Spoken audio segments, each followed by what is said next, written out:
తలరాతను మార్చుకోవడానికి వీలుంటుందా? మనం పుట్టినప్పుడే భగవంతుడు మన తలరాతను రాసేస్తాడు కదా, మరి మనం పూజలు ఎందుకు చెయ్యాలి అని కొంతమందికి అనుమానం వస్తుంది. అయితే బ్రహ్మ నుదుటిన రాత రాసేటప్పుడు అందులోనే ఒక మాట రాశాడంట. నేను రాసే రాతను నేను కూడా తప్పించలేను. మీరు మీ ఉపాసనలతోటి, మీ అర్చనలతోటి మార్చుకోగలరు అని రాశారంట. పూర్వం విభూముఖుడు అనే రాజు ఉండేవాడు.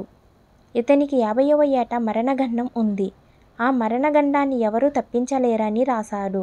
బ్రహ్మ అతని అదృష్టం బాగుండి ఒక గురువుని ఆశ్రయించి గురువు చెప్పినట్టు అర్చన, మృత్యుంజయ జపం చేసి చావవలసిన వాడు బ్రతికాడు.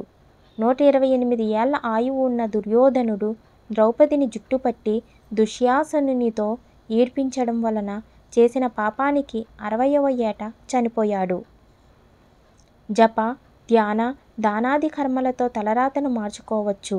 మనసులో నిరంతరం భక్తితో భగవన్నామస్మరణ చేస్తే అంతా ఆ కృష్ణయ్యే చూసుకుంటాడు. Please like and subscribe.